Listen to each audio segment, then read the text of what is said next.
I suppose I describe myself as a recovering tennis coach.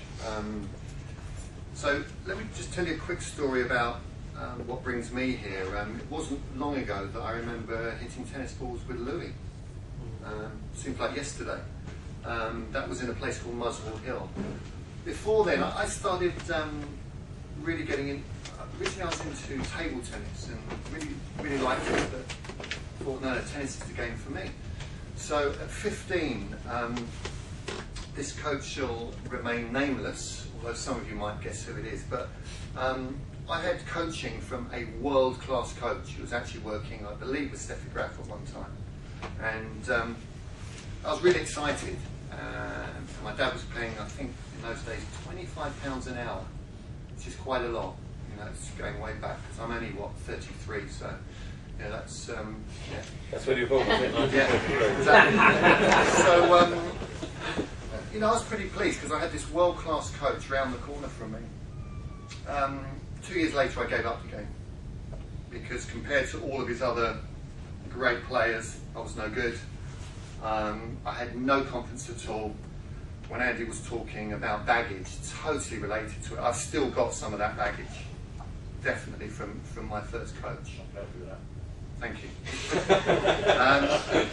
And I think that's what, you know, when I track back now and think, why do I do what I do? I thank that coach. Because when I was 15, I remember thinking to myself, when I've got an opportunity to coach somebody, I want to do it better than the experience I had. I found the experience I had. I mean, I used to go off court bright red and feeling really weird, like it had all been stripped away from me, you know, no confidence.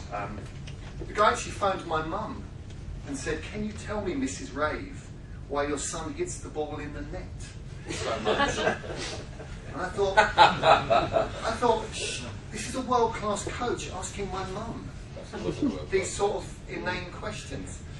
Anyway, I then found a really good coach, a simple coach. He's at the back of the room. And I started coaching with John when I was probably about 21. Obviously my timelines are all over the place here. I was about 21 and John was about, what, 14? Yeah. And immediately I enjoyed my lessons. I got some of the psychology that Andy was talking about. We talked about different things, but within a short period of time, I grew into quite a good player. And it was basically down to good coaching. And from then on, my original goal of becoming a coach was really prominent in my mind, to the degree where I did PTR, I did LTA Pro, I did every single drill you could think of. I had 495 drills in a book. I then looked at psychology. I worked with a guy who worked with Jim Lur in the States, so you know, all the stuff about calling the ball out and all that, I thought it was brilliant. I then did the inner game, and really related to what Andy said about back of the ball, I did bounce hit once with a guy who couldn't get a rally of more than 4. He got a 67-shot rally just doing bounce hit. So I knew there was something about the mind, I knew there was something about the way you talk to people, the way you interact around coaching, but found tennis quite frustrating in a way, because I wanted to become a better coach, but just found it quite frustrating. So really went to a sideline in the sense that I wanted to do pure coaching. And that took me really into the world of business, and at the moment 80% of my work is with business people and 20% is in tennis. And probably when I met John after all these years, I was pretty much looking to exit tennis as quickly as I could, because I was getting very disillusioned with it. So when John told me MTI was inspirational, I thought, okay. And then I met Andy, and then bit by bit, because I'm quite cynical about this stuff, you know, I really believe it's very, very powerful stuff. And the reason I think it's powerful is it's paralleled everything that I've done outside of tennis. So in business, for instance, people are paying me to be simple. They're paying me to ask questions. And often they're paying me for a lack of expertise in their subject. So the way I can relate this to tennis is I remember there was a story years ago when the first non-directive, pure non-directive, you know, giving no instructions, coaches were around. And they found that the ski coaches got better results with tennis players than the tennis coaches. Because the tennis coaches were putting so much of their own stuff in, whereas the ski coaches were just asking questions to unlock performance. So the ski coaches were getting better results because they weren't contaminating the teaching or the instruction. And so for me, a lot of this is around simplicity, and what the MTI, I believe, gives us is the opportunity to be more simple, to say less. So, you know, on the one hand, you've got lots of instruction here, and you've got people who are experts who are telling you lots of stuff, giving you lots of information. On the other side here, you've got people who are asking questions, and I suggest that, you know, I think we refer to it as here, the non-directive coach, guide on the side, versus here, sage on the stage, you know, the expert. And when I was originally coached, I was coached by an expert with very little of that happening, which is why I obviously tend to gravitate towards here. I actually think that this is a continuum, and the interesting stuff is when you can drop really great pearls of instruction in, and you can ask for and you can ask really key questions. So that for me is where it gets really interesting, where it's not you're just coaching or just instructing, but you can coach and instruct as well. Does that make sense? And I think for a lot of time here, I've been in the past a tennis coach, but really just a tennis instructor, just giving commands. Can I ask a question about that analogy you gave about the ski coaches got better results? Yeah. Did they try it with tennis coaches teaching skiers? That I don't know. But I was just wondering, were the ski coaches better because they didn't know the subject? Correct. Oh, right. It wasn't that they had a simple way of teaching skiing. So if they taught skiing, they were probably equally complicated. No, what it was is both sets of people were coaching tennis, being non-directive, asking questions. Right. One set was asking questions, then putting lots of stuff in, right, and interfering with it. Would you relate your side to the inner game? Yes, totally. And what I want to do at the end today is just tell you a quick story about last Saturday, because I knew that I'd be speaking here, and I thought, yeah, that's all fine, but you know, do something to prove that it works. Because I'm very much, for me, it's all about proof. I need to see things working. So my proof at the moment that coaching works is going to Malmo in Sweden and hanging out with a friend of mine in Malmo who's a coach. Going to Switzerland and learning lots of coaching skills, which in terms of business are all about what Andy talked about, raising awareness, yeah, creating more trust or confidence. All of these things that you know, we don't really get trained in. And for me, the whole of the coaching approach that we do on Instructor to Coach, I call simpler. And for me, it ties in very much with everything that's been said. Everybody's been talking about simplicity. When things get more simple during a lesson, what does that give you as the coach? If you're doing less instructing, what does that give you? It gives you more time to look at what's actually happening in the lesson, to look at your Brilliant. player. Great answer, Pat. Exactly the answer that I wanted. So what I want you to do now is just literally 30 seconds with the person next to you. What sort of things could you do from a coaching perspective, not telling people what to do?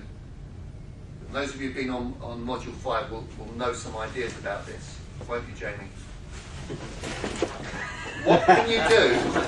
You've got more time now. How can you use that time to be more effective as a coach? Discuss with the person next to you for 30 seconds. What can you do with more time in terms of your ideas, what you can do as a coach? Okay.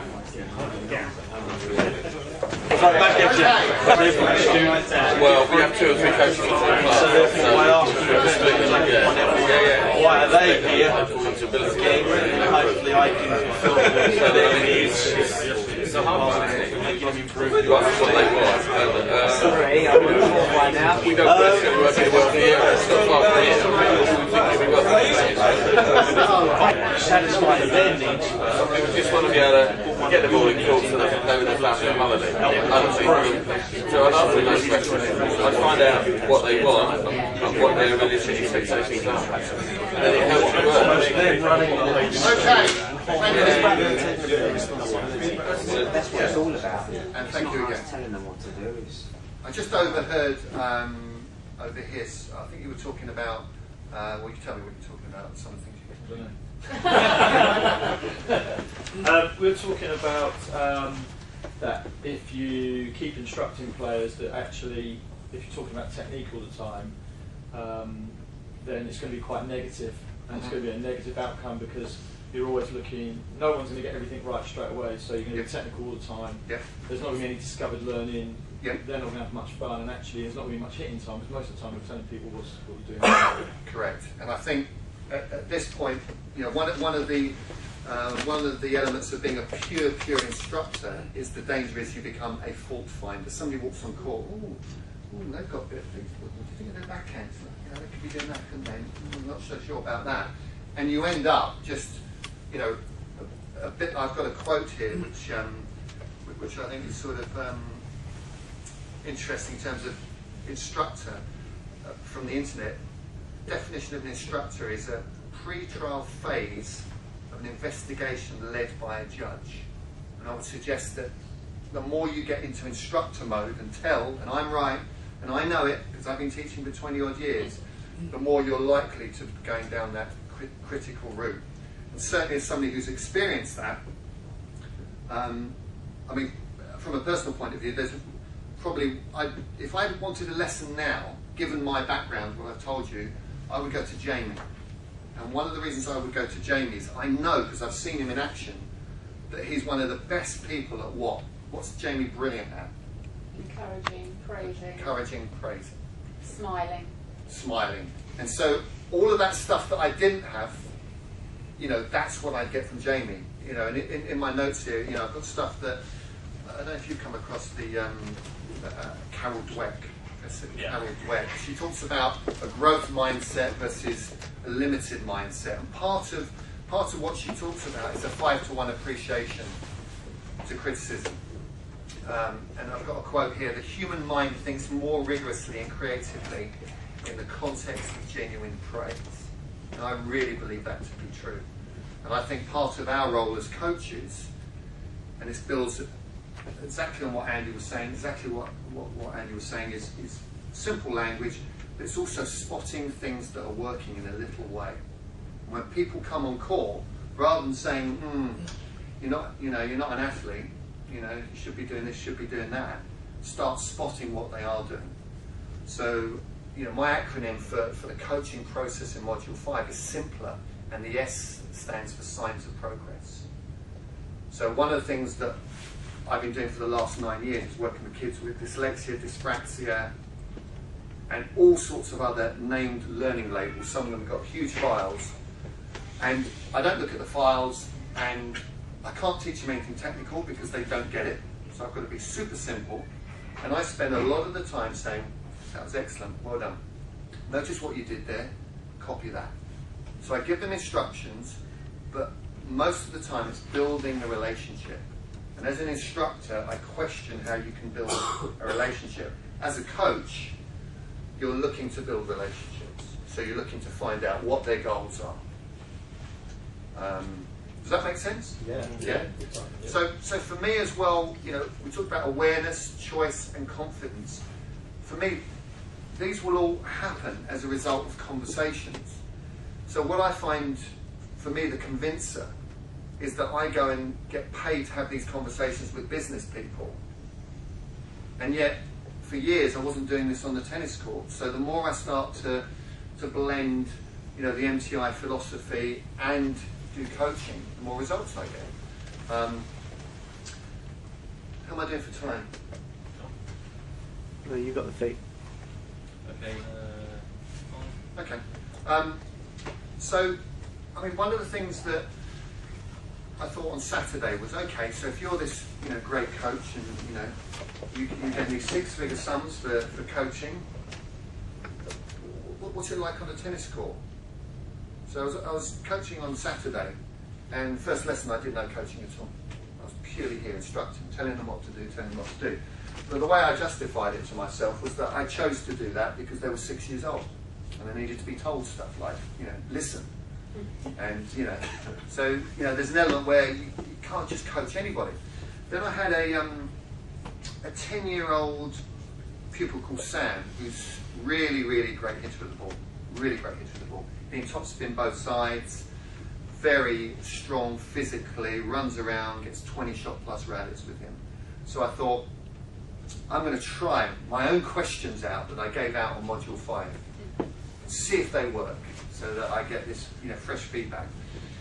And all I said to him was, Sam, how will you know you're getting better as a player? And he went, I'll know I'm getting better when I'm hitting deep on my ground strokes with top spin, and also my volleys are going deep. I thought, I love it. What will I be noticing, Sam, when your volley gets better? And he turned around to me and did the best impersonation of Andy on the volley, went like that. He just showed me exactly what he'd be doing on the volley. And I thought, that's brilliant. So simple. He's showing me. He's showing me what he'll be doing when he's better, that I'll be noticing.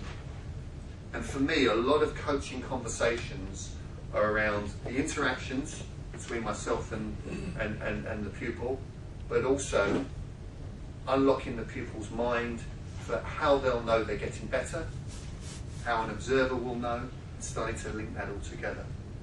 And for me, that's the key. It's all about the interaction. It's also about the interaction between pupil and the ball as well.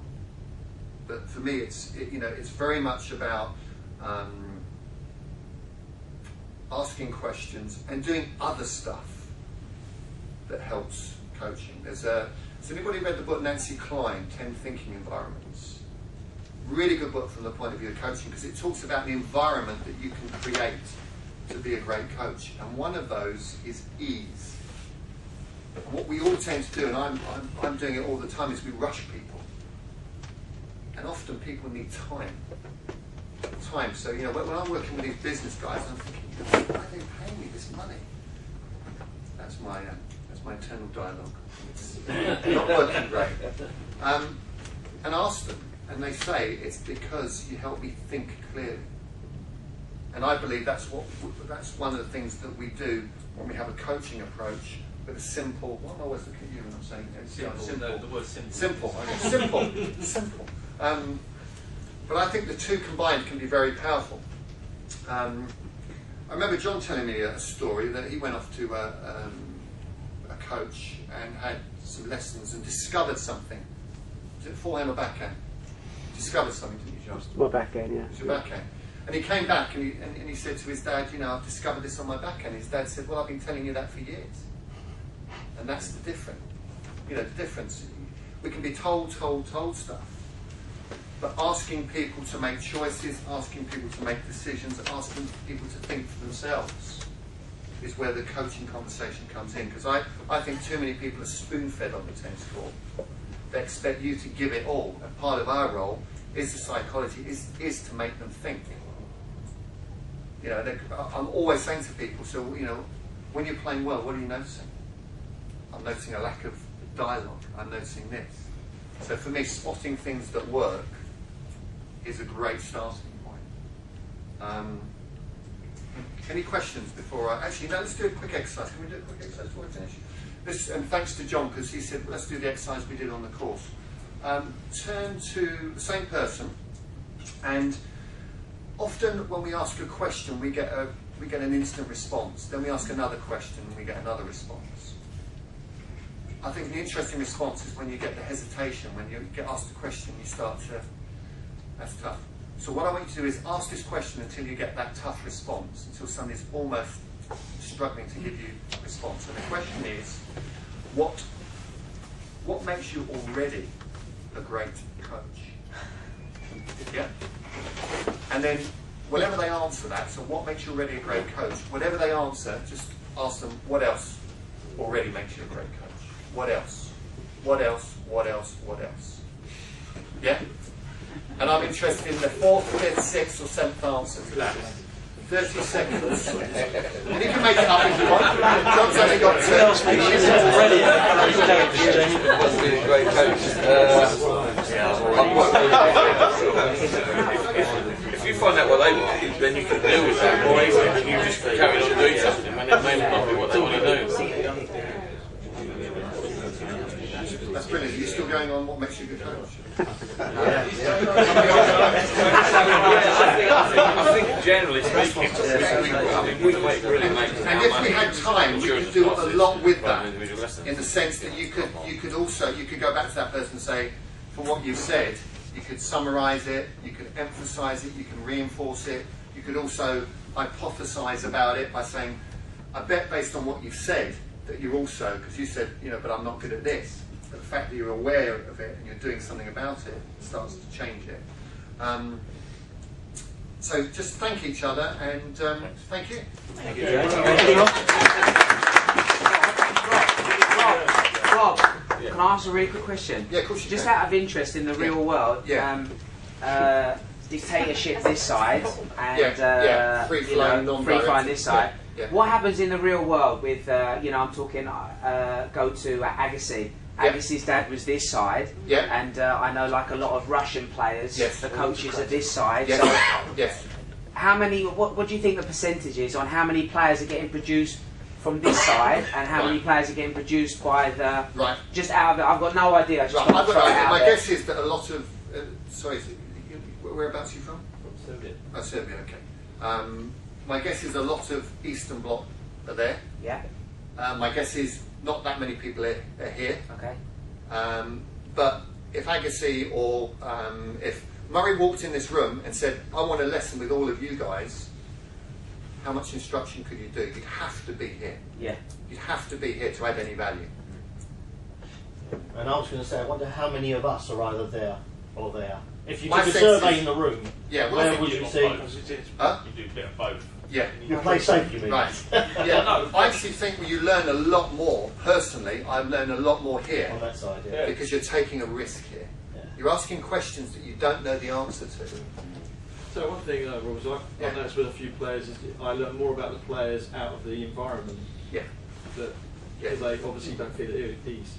I think that's really, really valid. When you're on tennis course, you ask them a question, you don't get the same answer if you're in a clubhouse that wasn't. Totally agree. I think environment is absolutely key. So when I'm working in London, I sometimes have to go to coffee places and coach people in a coffee place, and I'm continually looking for the right environment. So for me, this room is quite an interesting environment. Because it's quite, so it's quite an interesting environment. But yeah, I think environment is really key. Or our school meetings are normally off-site. Yeah, and also where you sit. When I'm working with people, not all of them, because some of them think, I'd be too weird, but with some people I will sit very much here. Yeah, versus, over the table. Isn't style of coaching down to expectation of your clients as well? A lot of people expect to be told, and even though you know it's not the right route, if you don't do it, they say, well, that coach didn't tell me anything. He just asked me a question, and I hit the ball for a half. Despite the fact they got better. Do you want my smart wrong answer? No. Okay. I would ask them, so you've been coached before, what worked? What did you find useful?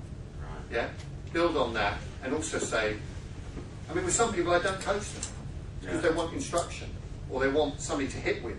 So if somebody wants to hit with you all day, I'm going to ask you these really, because Pat pointed that out, didn't you, once? Some people you can't ask this stuff to. Absolutely. The point I'd like to make, I know it sounds very basic and rudimentary, is somebody comes along, you don't know them. Our clubs are community clubs, so anyone can come on, they don't have to be a member. Yeah. And I say to them, what do you want? Yes.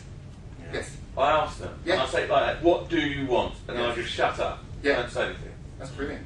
And they say, I want a better backhand. Yeah. Or they might say, I've got a great forehand, but my backhand's terrific. And you look at their forehand and think, just tweak that slightly. Yeah, but you go with what they want. Do you want to have 3 lessons, 4 lessons? Yeah. Do you want to become a better tennis player? Yeah. What is your commitment to playing tennis? You get a very clear outcome from them and work to that. Exactly. And you're then providing what they want. The upshot is customer service. Absolutely. It's standard customer service. But it's a silly thing to say, but it's no good going on call. Hello Fred, nice to meet you. Yeah, I've had a look at your game, your backhand shit. Yeah. You know, what do you mean my backhand shit? No, but people do it, I've seen them do it. I've seen an Australian coach work with this guy who's a good club standard player. well, mate, he says, I think what we call in Australia a low-level occasional player. That's like shell shock. Well, you just told him he's crap. He's been playing tennis 15 years. At least he didn't play his mum. Okay, thank you. It comes down that you have to satisfy what your client wants, absolutely, or you give them what they need. Yeah. Right. Yeah. And if you can do that, that's why asking questions, you're finding out what they want from this lesson, and you satisfy that need, and then while hopefully satisfying their need for what they want, you're satisfying, right, this is what I think as a coach you may need to work on, or if in that way. Do you know, I think a lot of it, I'm going to give you an analogy as well. Let's just say, and I'll do this with my kids, I want you to go out on this journey home and spot all the red cars. So when we get home and say, how many black cars did you see? They'll go, well, no, we was looking at red cars. If you put that into tennis, my job is, and I've seen this in coaching, my job is to teach you a forehand. There we go, let's do a forehand. Forehand lesson, bang, bang, bang, bang, bang. And what don't you notice? What I tend to do is, yeah, I'm going to teach you this, but do you know what? We were doing this. Do you notice you did this? Do you notice how well you did this and you did it yourself? Let's just work on that a little bit and we'll come back to that. And you start noticing, and this is kind of in between the two, I'm working on this, all of a sudden I've discovered this. Let's work with this for a little bit. Let's go back to that and let's work with this for a little bit. And you're noticing good stuff, which is key. I tracked myself and thought, okay, all this appreciation stuff, how many times do I actually say it? Well done. And I would suggest to all of us here, including myself, I know Jamie does it brilliantly because I've noticed you do it, but for most coaches that I observe, there's a sort of begrudging, yeah, it was all right. It wasn't, yeah, fantastic, excellent. And I think we can all do more of that, affirming people. Catching people doing things right is what we can all do, versus, you know, just looking for things that aren't working. Two things I observed, of course, when we did it with you, is also here, coaches have got a lot of nervous energy. We're all coaches here. You know, we see it, we've done it ourselves. We bark orders from one end of the court to the other. The person putting nodding out of just sheer courtesy more than anything else. Because you're talking to me, I'm trying to hit a ball, you're talking to me. I hear myself do it sometimes. Like, shut up. Let them have a go. But the other thing was, what is a good shot? Your perception of a good shot might be totally different to what they think is a good shot. And one of the exercises I brought in, it's really helped, is getting your pupil to say, shot, well, yep, when they said it's a good shot. The times that, you know, the balls hit the line, oh yeah, great shot, mate, you know, whatever. And when you ask them, do you actually mean that? No, I was actually meaning over there. Don't tell me that. But straight away, it's just a natural thing to say, good shot. But did they actually mean that ball? Was it exactly what they wanted? So again, it's getting the player to realise, visualise the shot before they do it, get the end result. Yep, that's what I wanted. And I just get them to say, yep, yep. If they get the shot they want, they don't say anything. Even when I think, hey, that's a pretty good shot, they haven't said anything. No, that's not what I wanted. Fine, you're the boss. So just to sum up what Rob's saying, it's empowering the player to take charge of the lesson, their journey, as it were. I think that goes with lessons as well, because I've done many. I've had to coach myself, obviously, loads of times. I still do, and I've had many lessons where the coach at the end has just go, do you know what, Andy? Great job, you've done really well today. He's not asked me how did I do, how did I get on, what did I learn. You've done really well today. And I'm sitting there going, no, I didn't. I've not said anything. I'm just going, that was rubbish. That's the worst I've done for ages. And the coach then was going, really well. I'm really impressed with what you've done. I'm going, no. And then my self-confidence has just gone bang. So I've gone, no, that's rubbish. You think it's good. Oh, God, we've got a big divide here. So you need to be careful with the praise, I think. But like you say, ask the right questions at the end. Specific. There are some coaches who go overboard on praises and that. Like, you need to cut that down a little bit. Like, as you said, like, what is a good shot? What is a great shot? There is one word that I do hear from a handful of coaches. It's unlucky. Why is it unlucky? You should hit a shot in the net. Like, why is it unlucky? Yeah, I've heard that so many times. I've seen coaches not watching go quick shot. Module 5, we're going to put it out there. We did a hugely successful Module 5, and it worked very well. We can put some more Module 5s onto the course. I know some of you have done it, but between you and me, I would gladly do that course again, because I learned so much. and please pass the word around. It doesn't matter if you're modern tennis or whatever. This is generic. This goes crosses all boundaries, I think. So Module 5 will be on the system, and we'll get emails out there. So thanks, Rob. Thank you. Right.